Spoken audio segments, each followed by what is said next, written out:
سڵاتان لەبێ و ئەکاتتان باش لە نێو ڕووماڵی پێشەنگا و قۆڕبەندی پەروەردەی هەولێرداین زۆر بەخێربێی مامۆستا ئەمیر سالی ڕاهێژکار لە وەزارەتی خوێندنی باڵا. سپاس دەکەین. مامۆستا گرنگی و ئەهەمیەتی ئەو قۆڕبەندە و ئەو جۆرە پێشەنگایە چۆن دەبینی؟ باش پێشێکی زۆر سپاسان دەکەم بۆ ئەم چاوپێکەوتنە.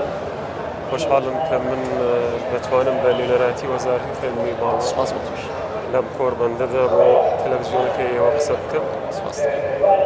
طبعاً هەمیشە قسەکردن لەسەر هەر بابەتێک چارەسەر و ڕێگە چارەی بەدواوە، کەواتە تا بتوانین ئێمە لەسەر هەر شتێک بێ بتوانین قسە بکەین دەرەنجامێکی ئەرێبی و باشی. گرنگی ئەم قۆڕبەندەش لەوەدایە کە ئەوەی کە من بیستم کە یەکەمین قۆڕبەندی پەروەردەیە لە هەرێمی کوردستان. ئەمە وەکو وەزاری خوێندنی باڵا بەشی خوێندنی باڵا ئێمە قسە لەسەر ئەەکەین، چکە پەروەردە هەم پەروەردەی بڵێن دوانەوەندی هەیە و تێرشری ئێجوکیشن کە دەبێتە خوێندنی زانکۆ.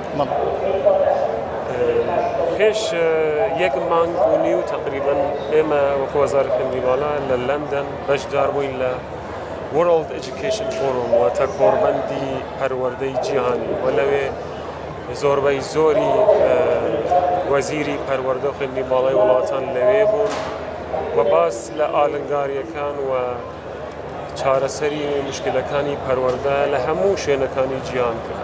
لەوێ ڕۆیایەکی باشمان وەرگرت کە ئێمە ئەتوانین لە هەرێمی کوردستان بە کەڵک وەرگرتن لە تەجروبەی ئەو وڵاتانە و بە زانینی ئاستی خۆمان و بارودۆخی خۆمان ڕێگە چارەکدا بنین بۆ ئەوەی کە بتوانین کێشەکانی پەروەردەی وڵاتی خۆمان دایڕێژین. طبعاً ئەم داڕشتن و تێگەیشتنی چارەسەرەکان لە شوێنێکەکەرێ لە شوێنێکی وەکو ئەم قۆڕبەندە کە زۆربەی شارەزایان و پسپۆران لە دەرەوە و ناوی وڵات بەشدارن و ئێرە باشترین شوێنە بۆ ئەوەی کە گەنگەشەی ئەم ئاریشانە بکرێ و چارەسەری بۆ بێت، کەواتە بەڵێ زۆر گرنگە. دکتۆر جان، بۆ پێی کە جەنابتان بەژارتان کردووە لە قۆڕبەندی پەروەردەی جیهانی لە لەندەن، ئەوەی کە بیست و هەست پێ کرد زیاتر کێشە پەروەردەیەکان لە چدا خۆی دەبینێتەوە؟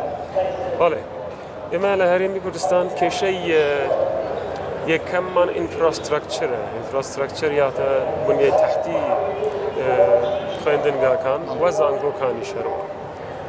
طبعاً ئەوەش لەبەر بارودۆخی ئابووری کوردستان و ئەو ڕژێمانەی کە یەک لە دوای یەک 4-5 هەزار دێهات و مەدرسە و مزگەوتی ئێمەی خراپ کردووە. ئەبێ ئێمە وەکو هەرێمی کوردستان حکوومەتی هەرێمی کوردستان و خۆشبەختانە هەر وەکو کە بەیانی دیتمان لە ڕۆیای جەنابی سەرۆکی حکوومەت کاک مەسرور بارزانی بەرنامە لە پێشینەکان ئەوە بوو کە جێرخانی پەروەردە لە ئەولەویەتی کارەکانە. خۆشبەختانە ژمارەیەکی زۆر مەدرسە و دروست کراون و لە تەعامیرکردن کە ئینفراستراکچەر مشکلات نەما دوایە ئەبێتەوە سەر مەناهجی خوێندن.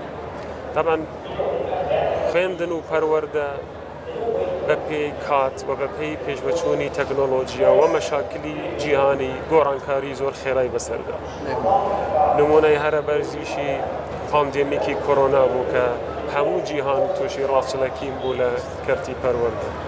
خۆشبەختانە لەو کابینەیە بە هیمەتی وەزارەتی پەروەردە خوێندنی باڵا و حکوومەتی هەرێم لەو تەجروبەیە تا ڕادەیەکی باش سەرکەوتوو و توانیمان خۆمان لەگەڵ ئەو بارودۆخە بگونجێنین و تقریباً نەتایجێکی باشیشمان.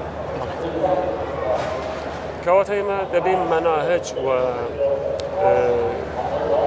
چی پێیاڵێن وەکو بە ئینگلیزیڵین کۆریکیۆڵۆمی خوێندن بە پێی ڕووداوەکانی جیهان بە پێی پێداویستی بازاری کار بگۆڕین، کەواتە پرۆسەیەکی داینامیک لە گۆڕینی مەناهجمان دەبێ هەبێ. ئەگەر ئەم دوو شتە دروست بێ زائیدەن گلۆبەڵایزیشن واتە لە پەیوەندیەکی بەردەوام بین لەگەڵ دنیای دەرەوە، ئەکیدن ئەتوانین خوێندنی پەروەردەئی وە خوێندنی باڵامان لە ئاستێکی چاوەڕوانکراودا بێڵێ بۆ ئومێدەی نەمەش ئینشاءڵڵا. بەڕێز دکتۆر ئەمیر چاڵی ڕاژکار لە وەزارەتی خوێندنی باڵا زۆر سپاس لە ڕۆماڵە لەگەڵماندا بێت. زۆر سپاس دەکەم هێوای سەرکەوتن بۆ ئێوە و قۆربان دەکەم. سپاس بۆ جەناب شەخص. مەمنون.